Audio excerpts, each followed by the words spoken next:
Bishop Andy C. Luter here, and I want to welcome you to the weekly Clergy Round Table. I have an abbreviated panel today. We have some of our regular guests traveling to Israel, overseas. A few others have other items that they had to attend to today, but I'm delighted to have who I have. I think that you will be informed and inspired by our topic today, but before I jump to our topic, let me pause and invite the guests that we have today to say hello to you. Let's begin with the Archbishop. Good morning, and thank you, Bishop Luter. I also want to welcome our viewers on Facebook. We have an interesting panel of people that really view us and comment later on Facebook if they're not on live. So we appreciate them. And I bring you greetings from Raleigh, North Carolina. It's sunny here, not as cold as in New York. And we've been inundated with a lot of rain, not snow. So I'm thankful for that. Thank you, sir. I want to jump now to the president of the Ministerial Alliance of North Amityville and vicinity. Good morning, sir. Good morning, Bishop. Good morning, Archbishop, and those who have joined us on Facebook. I am Pastor Hayward, the pastor of Bethlehem Church, Copiague here on Long Island, the oldest African-American congregation on Long Island. Also, we are the oldest African-American congregation to own a parcel of land continuously for over 210 years in the state of New York. So we are truly thankful and grateful to be able to share with this congregation and to be on the line this morning. Very good. Thank you. Thank you so much, Brother President. And again, I am Andy C. Luter, president of the Long Island Organizing Network, as well as the senior pastor of the Hollywood Full Gospel Baptist Cathedral in Amityville, New York, as well as senior pastor of the Queens Ministry located in Queens Village of New York City. Delighted to be with you today. I'm equally delighted to be sharing this time and space with Archbishop and President Hayward as well. Friends, we are recording this on the last Tuesday of the month of February, which means that by this time next week, we will be in the month of March. And as many of you know, March acknowledges and affirms women. It is Women History Month, and there will be a great deal of dialogue and conversation around the theme of women. The Me Too movement in the last year or so has grown to epic proportions.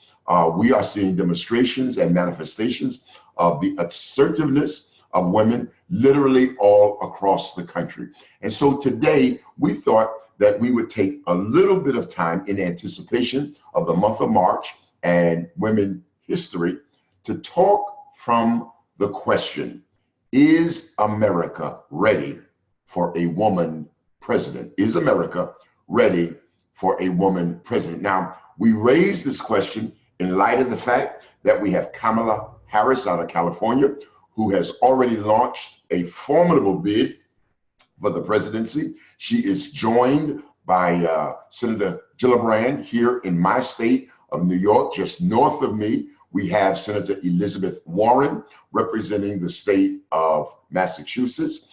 There's also another woman who has thrown her hat in the ring from Minnesota. And so there are a number of names and personalities that are seeking this office. The question that we're raising today is not so much their boldness and courage in seeking the office, but the country's readiness to accept a person independent of their gender. And so I'm going to begin with Archbishop to give us some opening remarks in this regard. One of the most politically active pastors I know is Pastor Keith Hayward. So I know that he will have a great deal to say about this topic as well. So Archbishop, I want to throw the ball to you. What we're talking about today is America ready for a woman president? Now, interestingly enough, just about 10 years ago, this same type of question was being raised as it related to Barack Obama. And the general feeling in those early days of his campaign was that he was bright, he was eligible, he was smart, he was intelligent, he had a strong work ethic, but that the country was not ready for a black president. Most political predictions at that time was that we were at least 15, maybe 20 years away from seeing the first black president. But Barack Obama surprised so many. And what we discovered was that America was more ready than we would have anticipated at the outset of his campaign. So now the pendulum has swung in the direction of women. And it raises the question, are we ready to receive a woman president like we were ready to receive a black president just about 10 years ago? What say ye, Archbishop? Well, Bishop, you raised some interesting issues. And of course, my position is to stay more onto the sacred side of where we are in this country. I'm in a very good believer of the fact that we need a grand awakening in this country from a spiritual aspect. But from a political aspect, it is true. We're in a very volatile situation. We're in this Me Too movement now, with women coming to their own. We've seen a lot of women come into Congress this time. So whether we're ready or not, and it's interesting that we don't have one, but we have 3 or 4 women who are now running for political office. They've won seats in the government. I think it's going to be interesting that this 2020 campaign is going to prove a polarizing thing, not just for the country, but for the church, because we're plagued between this whole issue of socialism and liberalism and everything that is going on, and conservatives are going against liberals. So I think whether the country is ready or not, I think that there's some things that are happening on the horizon that's going to push us on, just like Barack Obama, when he came in 2008, nobody thought it was time, but there he was. And not only that, he slid right into a second term. And so, but what we have to see now, what's interesting, I just saw a statistic yesterday, Bishop, I thought was interesting, that with all of the candidates that's in, and I think it's about 20, President Trump still has raised more money than all of them combined. So we still have something to look at. I mean, you know, everybody's worrying about, well, we get him out, it's going to be a second term. Well, he's already raised more money in his 2020 presidential campaign than all of the candidates combined. And that's interesting. Very interesting, Archbishop. Let me just kind of stay with you before I go to President Hayward, because you did indicate that your focus and concentration typically is more on the sacred side. And so let me ask this question based upon the Bible. The Bible is saturated with male personalities in the office of judge. And yet there is the exception of Deborah when we talk about the judges of the Old Testament.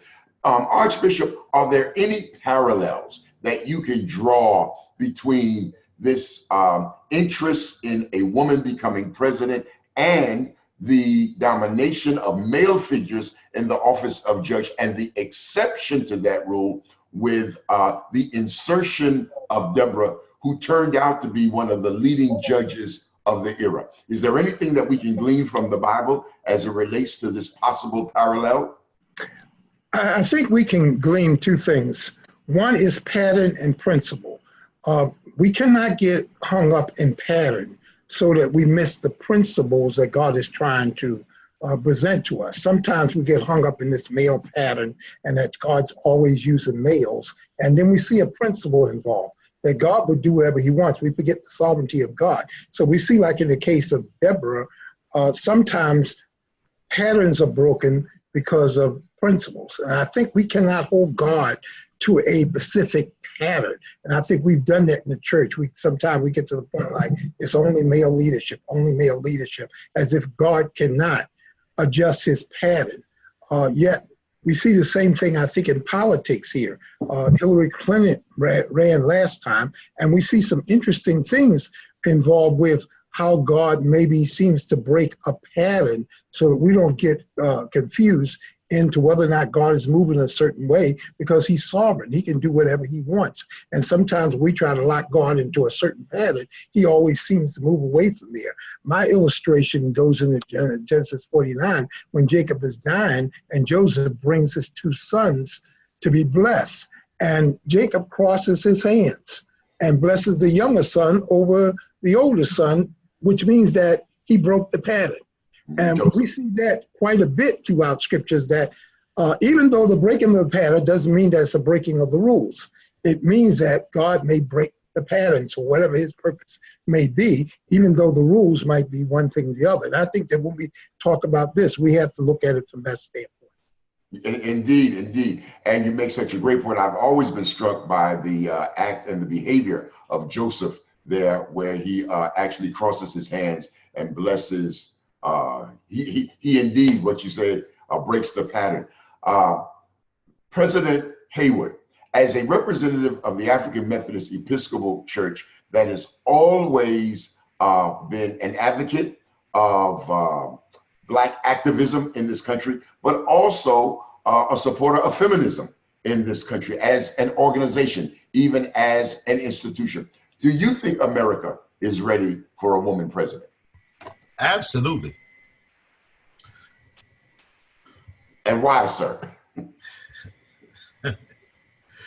A number of reasons, Bishop.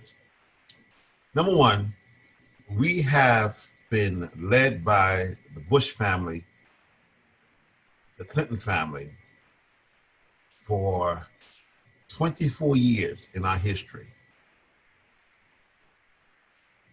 Hillary Clinton, I believe, has the ability, but the country, I think, was tired of the Bush and the Clinton name.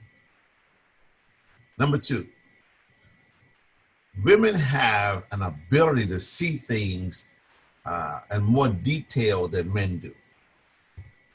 So let me give you my definition of the acronym GIRL. And I've gotten this from the Girl Scouts. Girl, G, go-getter. I, innovator. R, risk taker. And L, a leader. When we look at the church and when we look at government structure, the Roman Catholic Church did something phenomenal that caused that church to expand. They mirrored the kingdom. Their fallacy is they locked women out. And now in this new era, in the last 30 years, they have been in tremendous decline. With the Me Too movement, women have geared themselves together and have impacted this country in major ways, but it's mostly been through scandal. That's the first mistake. But this is the flip side to it. They're saying enough is enough and no more. So not just to this scandalous behavior, but they also begin to say enough is enough when it comes to the political arena of our country. Elizabeth Warren, the Republican Party, have been on the edge and have wondered when it comes time to vote on something that's very serious and that's going to affect this country in major ways, what is her vote going to be? So she has a major influence in Washington, D.C., which other women have picked up on this and have moved forward. Oprah Winfrey, the wealthiest woman in this world, has gathered together some very strong African-American women. And also what's been up and talked about is the Caucasian women that have been also coupled together to show the strength of who they are. So when we look at what's been happening scandalous in our country, women now are taking advantage of this behavior and the recommendation that's been taking place across this country.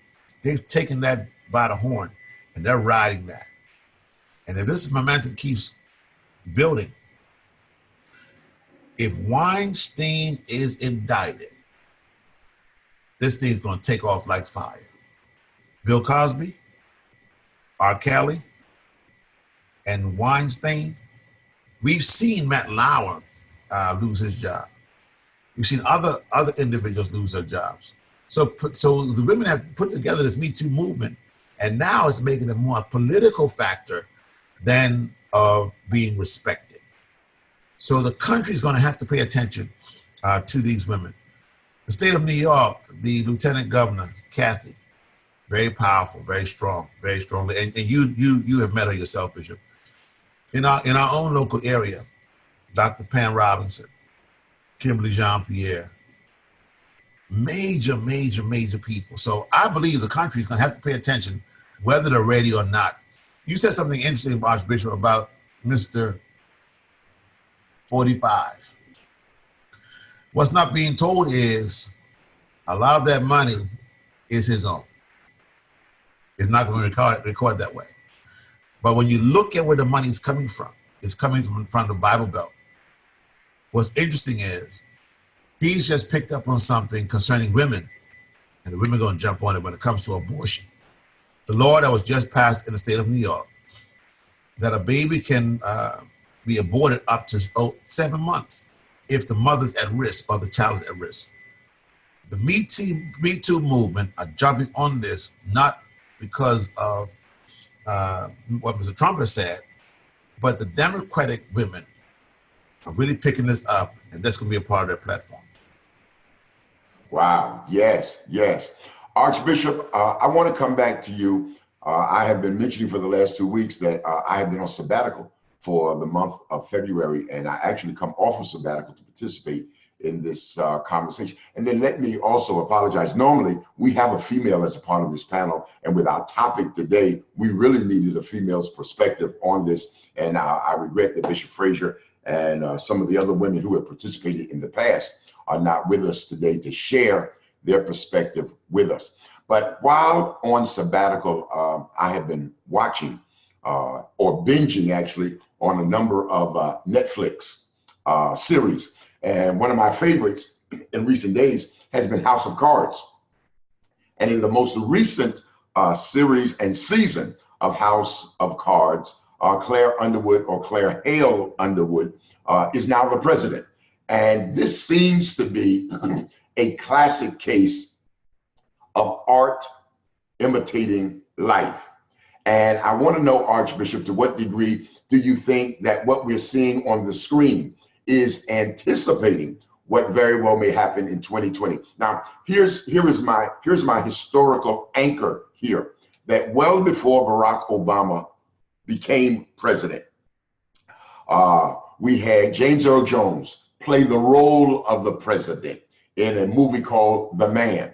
More recent than that, we had Morgan Freeman play the role of the president in one of these disaster films. And it always seems that Hollywood tries to prepare the country for what's going to happen in reality by anticipating a political move. We saw that with the usage of Black actors portraying the president before there was actually a Black president.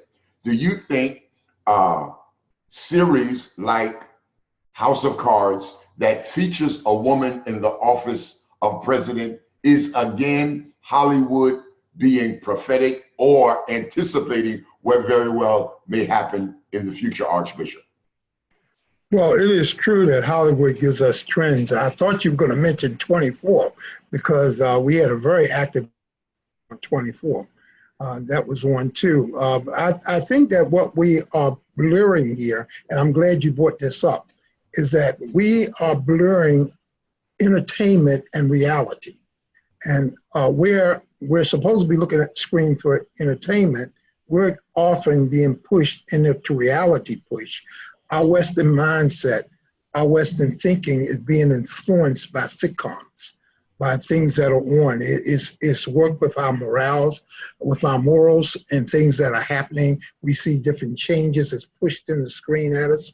And then suddenly, it's by the time it happens in real life, we're so desensitized to it that we just seem to accept. Even the church seems to accept some things that's against some biblical principles because it's being constantly hit at us through entertainment. And that being said, I think there may be an organized idea that is coming about throughout the country. Whatever Hollywood seems to project seems to be things that are in the work. What we don't know is all these plots and things that are behind the scene and why some of these things are being pushed by people who produce these movies and getting ready for some things that will desensitize us and prepare us for coming events. I think as we go there, and I don't want to sound like I'm a conspiracy theorist, but I just think that seems to be something in the air. And I think all of what Hollywood does, we have to be careful, especially as a church. And sometimes I think we may need to have a fast from some of these shows that are on so that we can get our right perspective. Very interesting. Thank you, Archbishop.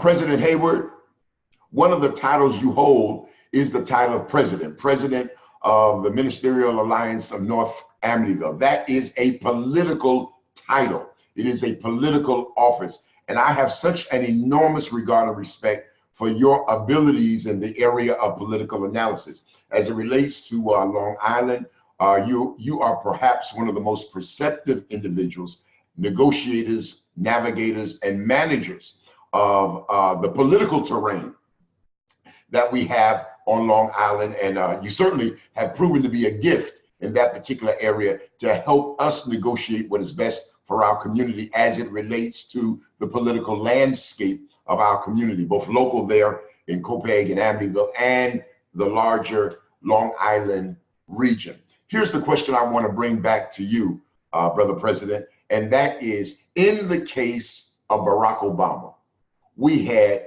one choice to choose. He was the only person who was seeking that office. Now, let me kind of go back, because we did have an Al Sharpton, we had a Jesse Jackson, but in all honesty, from the very inception of those campaigns, we mostly saw them as being symbolic. Now, both of them lasted throughout the campaign to the end and acquitted themselves so very, very well. But there was never a realistic hope or belief that they would emerge as the candidate or the nominee. In the case of Barack Obama, he was the only person of color pursuing the office. Now, there were many pursuing the office, but he was the only one of color pursuing the office. In this case, we have several women pursuing the office. On the basis of your political analysis, Brother President, to what degree do you believe that the number of female candidates might dilute the opportunity for a single candidate to emerge as the nominee? Systematically, the Republicans are playing Democrats' hand very well. We have too many candidates to start off with. Margaret Thatcher, who led Britain for a number of years, has gone down in history known as the second strongest leader to Winston Churchill. I believe that the women that we have today that are running have a phenomenal opportunity, but we have to have some men to back down first. Cory Booker, strong young man, made some political mistakes, but he's recovered very well.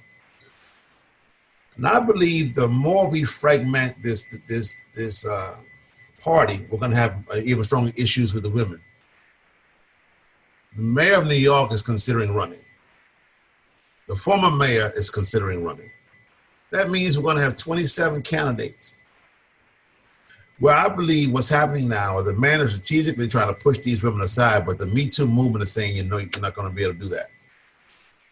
I believe that Warren has the greatest chance of all of these women. And this is why I'm saying this. It's because she has political clout. She has a connectivity across this country that is second to none and cannot be ignored. She's the one who has challenged Donald Trump from the day he's been elected. She's the one who has kept some things to the forefront concerning his behavior, his inaccuracy with information, how he's tried to camouflage a number of things and point the finger at other person instead of taking responsibility for himself. I think that Harris has a good chance. She's a very strong, very articulate woman. She reminds me of Barack Obama in a number of ways.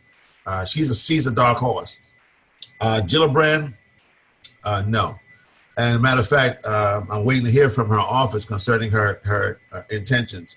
But however, I think that we have to concentrate on no more than 5 candidates. 2 women are in my top 5. Joe Biden, no, he's too old. And the millennials are not going to hear him. So we have these two women that I believe can really make a tremendous mark, but they have to study the history of Margaret Thatcher. And look what she did. She reached back in history with some of the attributes and some of the characteristics of Winston Churchill and brought those things to front. She was able to sit and dialogue with the Queen of England. So when the Queen and Margaret Thatcher got together, the women in Great Britain were just enamored with that kind of power. So here we can have the same thing. But I think they also need to reach back to Hillary Clinton for advice on how to run and what points to bring up. I think the problem that the Democratic Party has is the social epidemic that's hit our country. There's no response to that. There's no follow-up to that. So Donald Trump, if you watch his language, he continues to say, everybody knows. Everybody agrees with me. So he's using this inclusive language that the Democratic Party is not even picking up. They're so concentrated on him that they're missing the fact that they have two powerful women that can make a change and can rally women in this country. We know that we're outnumbered. Males are outnumbered in this country, 7-1. So that gives these two women that negotiating power because they have the numbers. And with numbers, you have power. So if those two put their heads together, I believe if they select a very strong male as a vice president who is on the agenda for womenist movement and feminist movement, and don't forget the LGBT community, because they got a voice too. And what's not being said is there are more women that are gay than men. So this needs to be picked up as well. When we look at the church has more women than men. So now we see more women in leadership roles in churches. If these women will get together and tell the men, we are not going to stand for this any longer, this racist movement and this white supremacy. If we read the Constitution, it gives us a right to vote. I never read in the Constitution where they have a right to vote. Women have a constitutional right. African Americans have a constitutional right. There's no scripted language in the Constitution that gives white males a right to vote. It's assumed, yeah, it's assumed. So this white supremacy and this male dominance has to be looked at very carefully, because I believe that these women have a lot to say. They nurture us. They are the fabric of our country. But they've been muted, they've been marginalized, they've been pushed aside, they've been ostracized, and it's time for the women to say no. So I'm going to show you how this happened with just what I just said.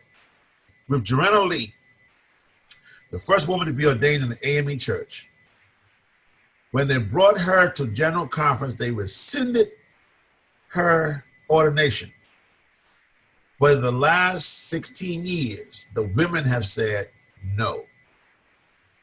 We have allowed men to dominate in language, but when the women said no, we want her ordination to be reinstated. And then we even went to her grave and had a ceremony at her grave. And that was started 22 years ago with the election of Vashti McKenzie. And then Bishop Guidry and Bishop Sarah Davis. And now we have a Bishop Henning. So the women are saying now, when we go to our General Conference in 2020, we're going to elect 3 bishops. And the women have already said to the men, we will take one of the 2. So when the women get together, I'm excited. I'm excited. I can't even wait for the new $20 bill to come out. Because you know it's a woman's face of color that's going to be on the new $20 bill. But you know who's holding it up? White men. Okay. All righty. Archbishop, let me kind of come back to you, because you mentioned principles and patterns. And in the area of patterns, there seems to be a reoccurring pattern in this country. The phrase is that the abolitionists are always followed by the suffragettes, which is to suggest that anytime there is a leap forward in terms of Black rights, it is immediately followed up by a leap forward for women's rights. We saw that in the 19th century. We saw that in the first quarter of the 20th century. And now that there has been a Black president, political scientists and historians are now looking for the reoccurrence of this pattern and are predicting that because we've had a Black president, we will, and many thought this would happen with Hillary Clinton, we would have a woman president, because it seems that Black rights always immediately precedes women rights. Now, having said that, Archbishop, talk to us about the curious relationship between civil rights in this country and women's rights in this country.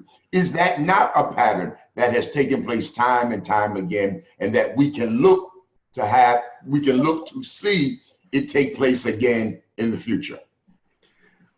You're right, Bishop. It is a pattern. And I think that I'm going to start this point with the idea of the civil rights movement. It has taken us years to get civil rights. For instance, we're just coming out of Black History Month. For years, Blacks were considered three-fifths of a person. So, and it's taken us from 1863 to 1963 to get a civil rights bill, even though we were emancipated in 1863. So it is true, the civil rights has been slow in coming, and it's always taken some big event to really push it into the forefront. The same thing has happened with women. They have followed the pattern. And what's happening is this Me Too movement is now propelled it further, because now more and more women are coming forward. They're accusing men. Men are, and so it is becoming women power now, not just civil rights. I want to digress for a minute and go back to a series, because you were talking about the House of Cards, but on Showtime, they had a series called Homeland, in which Homeland seemed to have mirrored reality. The 2 seasons ago on Homeland, they did a whole series of Russia dealing with the political campaigns and the elections. And right after that, we had that happen in reality. The next season, they put a woman president on in anticipation of Hillary Clinton probably becoming woman president. And of course, it didn't happen, but she was on as a woman president. But they kept all this Russia intrigue going. And we still have this Russia intrigue going. It has seen a strange parallel to what is going on there. And I think the parallel of women's rights falling behind civil rights has been an interesting pattern. And it seems to be something that's always propelled women forward, as well as all of this talk. We talk about the gender rights and things that are going on now. So now we have this whole idea. It's about not principles. Remember, I said pattern and principles. But now, besides the pattern and developing principles, we now have rights that are above principles. You know, it's my right. So everybody's worrying about their rights. And so everybody's trying to come to their own in terms of their right, whether it be sexual orientation, whether it be gender exclusion, all of everything now in our country, we obsessed with rights. And in doing that, biblical principles are being put on the side for rights. And everyone seems to be going toward the rights of what everybody has a right to do and the country to do, which is putting us in a chaotic condition in terms of where we are spiritually. Indeed. Thank you, Archbishop. Brother President, I have noticed that Women's History Month follows Black History Month. It seems to be a repeat of the pattern that I was making reference to just a few moments ago about civil rights, the curious relationship between civil rights and feminist rights. Can you expand upon that and talk about, is it just coincidental or accidental that February selected for Black history, March being selected for women's history? Was that coincidental? Was it accidental? Or do you think it was intentional because of this historic pattern that we have seen over the last few hundred years in this country? I think it was intentional. And here's why. The struggle of the African American in this country is not based on when we arrived here. Our history started in the garden. And the strength of the woman and family in our tradition in the mother country parallels with the strength of our people through the struggle of slavery. We didn't take a cruise to America. We came because we were forced to come. We were drugged here. But arriving here, the woman's role when her man was brutalized, when her man's identity was stripped from him, when he was demoralized in front of the family, it was that woman that held that family together. And look at scripture. The misidentity or the removal of identity with women, especially in the Old Testament. So we look at today and how I think we juxtapose this together with the struggle of the woman in this country, not just Black women, but women, period. And then with what the LGBT community did with our history and used our struggle to couple with their struggle. And it was women who were in the forefront of this. The Black Lives Matter movement was started by a woman. And that was started in the month of March. So we look at Black history, we look at Women's Month. But I heard something very interesting the other day where someone asked a woman, why do you celebrate March for Women's History Month? And that woman said, that's for you. We celebrate women's history all year long. So what's interesting with all of this, the struggle that we have as African Americans, women have, I think intentionally, this was put in place, and women have capitalized on it, where they have said now the African Americans have their month, we have our month, our struggle is somewhat the same, there's similarities in the struggle. So I believe this is all by design. During the beginning of the year, bam, it's out the way. That's what they think. But I believe that women's movement in the month of March brings us forth. Now the weather's changed, the weather's getting better. The snow is just about gone. Now we can campaign this whole country with the women's movement is lifted up. When I was in seminary, I had to read a book that's entitled She Who Is by this course I took, Women in Theology, Dr. Larson. Excellent, phenomenal. That's the only woman on the campus that everyone feared. When I was told she was my advisor, I was told to look out. But if it wasn't for that woman who lifted up women's history in the month of March, and then Tammy Wolliver, who was my CPE supervisor, who said to us, I can't get married in the state I live in. Let us know who she is. And she said to me, Keith, I understand your struggle, because I was the only African-American male in that class. I understand your struggle. I said, really?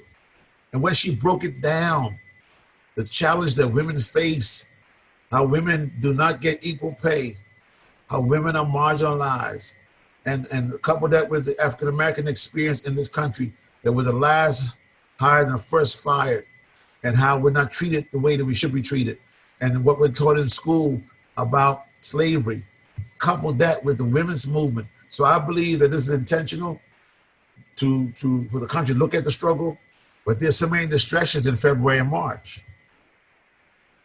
One distraction in February and March, number one, the weather. Number two, what happens to the Dow in the beginning of the year is going to forecast what's going to happen in the summer and the fall. When we look at economic trends, the numbers for economic trends come out in the end of February, the beginning of March. You'll see that tomorrow and Friday. So I think all these things are intentional. Look at what's happened to women today. Black women have been degraded and disrespected by rap music. I've studied rap music for the last 2 months.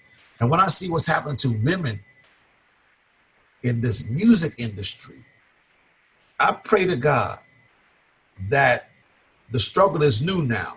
So it's been camouflaged by entertainment because our people are comfortable. So we got January and February and March together. It says something about who we are, but it says a whole lot about who we're not. It says a whole lot about where we should go. So I believe that the women now have the momentum. I think they have the ball in their court. With March, I think March is going to be more effective than February was this year. We had a phenomenal March, Bishop and Archbishop. We had a phenomenal Martin Luther King Day. But you know what's happening? Women. People have been joining my church. One man, it's been women. And some of it is a result of the Martin Luther King Day March. And now the women are saying to me, Pastor, can we say a few things? Sure. The women need to galvanize themselves. But the mistake we make in the church, we call it Women's Day.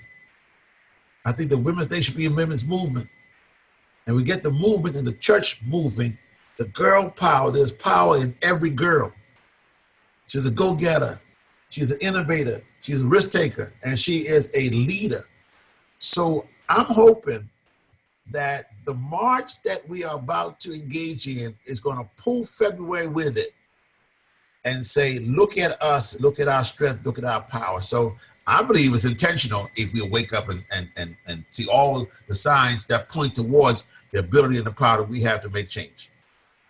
Thank you, Brother President and friends. And again, those of you who are on Facebook, Sister Sinster, Overseer Sinster, and so many others, we thank you for your commentary and your input into today's conversation.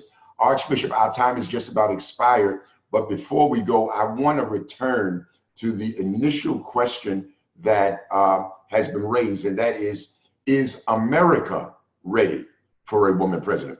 Now, one of the things that we've discussed and we have confirmed, especially in the commentary, the most recent commentary of President Hayward, is we know that women are ready to be president. That's not a question. The question that yet remains is whether or not America is ready for a woman president. And you talked about patterns earlier, Archbishop, and I want to kind of go back to this because the right to vote in this country has not been static and stationary.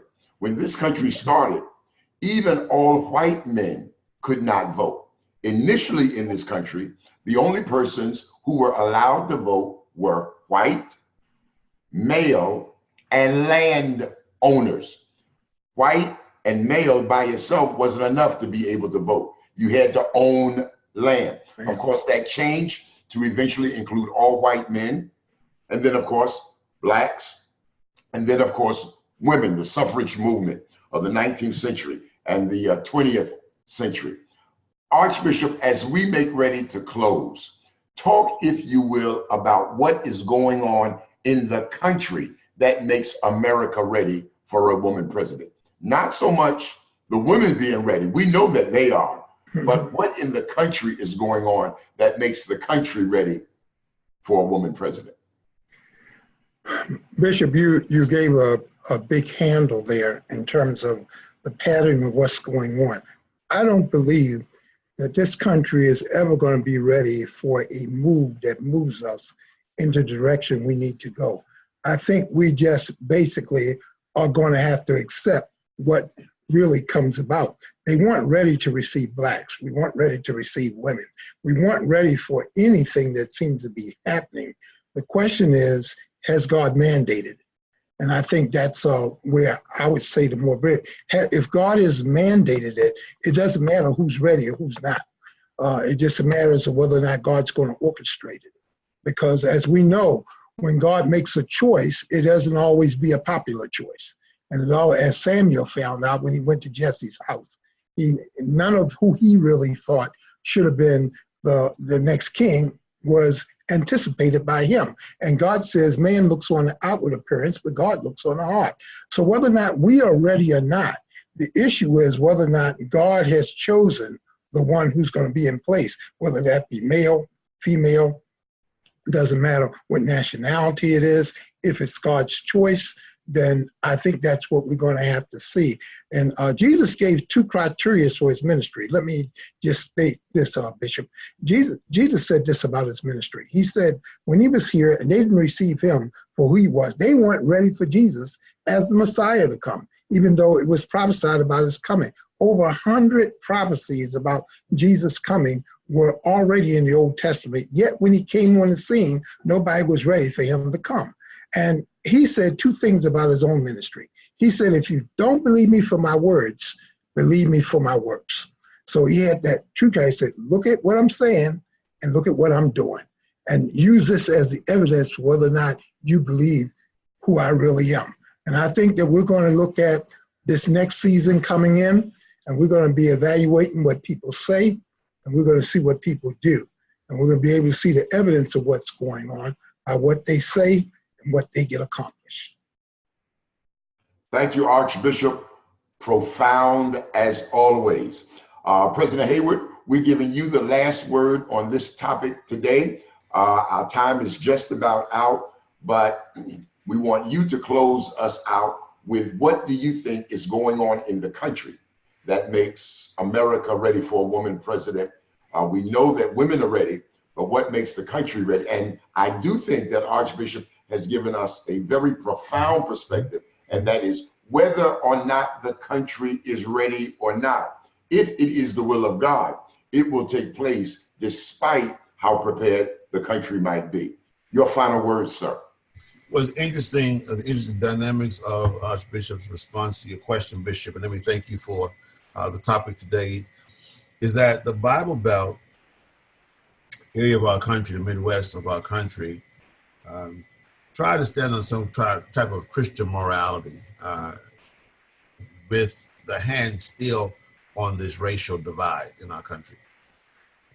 I believe that women are ready. One of the reasons why America's not ready is because there's some systematic sexism when it comes to gender, the disparity with gender.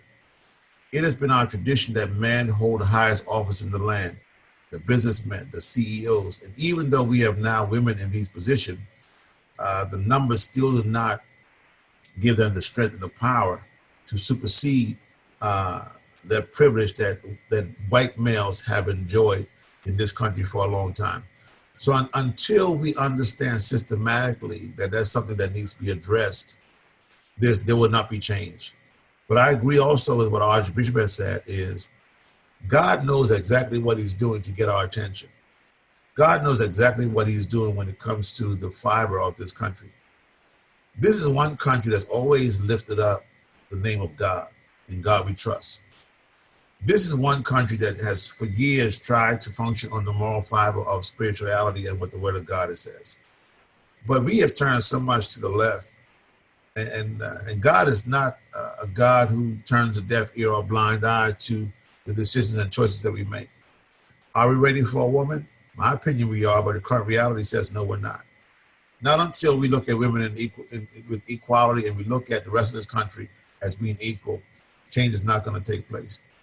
Change, you and I both know, is one of the hardest things for anyone to accept.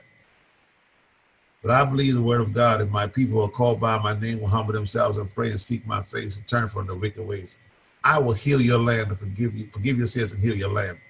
And sometimes in the healing process, it needs a nurturer. That nurturer has always been a female. So with that in mind, I believe that the church needs to come forth and say who we are and what we will stand against.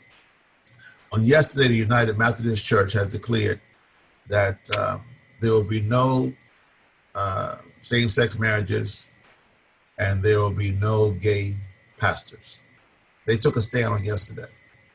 Now, they didn't say anything about if you're a male or a female. They said, this is what we're standing for.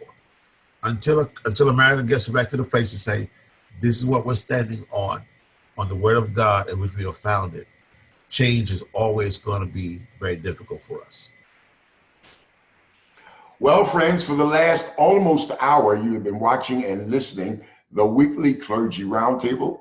I want to thank Archbishop Dennis Golphin, President Keith Hayward, for being a part of this conversation today. I want to thank you for having joined us today, watching and listening to what it is that we have to say. We're here every week on Tuesdays at 9 a.m. We invite you to tell neighbors, friends, family, colleagues that we're here and to be a part of this discussion. We would love your input either online via Facebook or to even be one of our panelists via the Zoom platform. Again, on behalf of Archbishop Dennis Goffin and President Keith Haywood, I am Andy C. Luter. We thank you for your time today, and we look forward to seeing you on next week. God bless.